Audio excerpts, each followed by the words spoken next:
For nearly 2,000 years, there was this place just outside of Athens, and it was famous for something that no one was ever allowed to describe. This was Eleusis. It was home to a secret so profound, it wasn't something you were meant to know, but something you were meant to live. So what can we really understand about a place built entirely on an experience that couldn't be spoken of? And this gets right to the heart of the whole paradox. On one hand, Eleusis was a totally famous public sanctuary. It was a known spot on the map, and it was there for centuries. But on the other hand, it guarded an experience so secret that if you revealed what happened in the final moments, well, the punishment was death. So how could something be so public and yet so intensely, deeply private? All right, so let's start with what we actually do know. Eleusis wasn't some hidden temple tucked away in the mountains. Not at all. It was a major pan-Hellenic sanctuary, and its influence really shaped the entire ancient world. And its influence was just incredibly long-lasting. The rites at Eleusis, they were performed consistently from around 1500 BCE all the way until they were outlawed in 392 CE. That's nearly 2 millennia of continuous tradition. Just think about that for a second. And then, consider who was getting initiated. This wasn't some fringe practice. We're talking about the titans of the ancient world. Philosophers like Plato, playwrights like Sophocles, and even Roman emperors like Augustus and Hadrian. This was a core spiritual experience for their entire civilization. And yet, with thousands upon thousands of initiates, including some of the most powerful people alive, the central secrets were never written down. They were never divulged. And the reason for that was simple and incredibly severe. The vow of secrecy was absolute, and breaking it was a capital crime. Now, this is where the mystery gets even more compelling.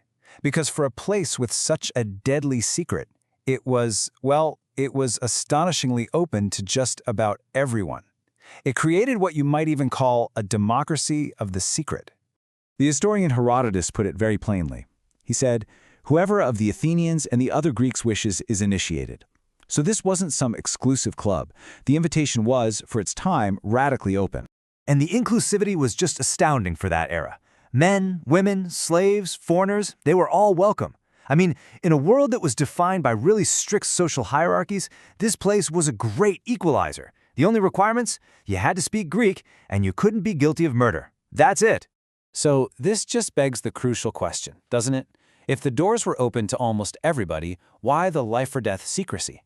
It just seems like a fundamental contradiction. Well, the answer requires us to completely reframe what we think the secret even was. See, it wasn't about learning a piece of information. It was about undergoing a profound personal transformation. The ancient Greeks had a really key distinction for this. The word mathein means to learn something intellectually, like in a classroom. But the Eleusinian mysteries, they were all about pathos, to suffer, to feel, to experience something directly. You know who captured this perfectly? Aristotle. He was an initiate himself. And he said the whole point of the mysteries was not to learn, but to experience. The goal wasn't to walk away with new facts. The goal was to walk away fundamentally changed. And the entire 9-day ritual was this meticulously crafted journey designed to make that happen. It would start with purification rites in Athens. Then came this grueling 21-kilometer procession, on foot. Initiates would arrive totally exhausted, entering the sanctuary in darkness and confusion, which prepared them for that final revelation inside the Great Hall, the telesterion. So what was the outcome of this whole intense experience? The Roman statesman Cicero wrote that it gave initiates a new foundation for living with joy, and, crucially, for facing death with better hope. It literally removed the fear of the end. Okay, so now we can circle back to that central question about the secret. If the whole point was an internal experience, then maybe this silence wasn't about hiding something. Maybe it was about protecting it. The question then is everything. Why was the silence so absolutely essential? So, here it is. The crucial point is this. The secrecy was not a wall to keep people out. It was a vessel, one designed to preserve the power of the experience for every single person who undertook that journey. Think about it this way. When you turn a profound experience into information, what happens? It can be debated, it can be analyzed, it can be reduced to doctrine, and it loses its personal power.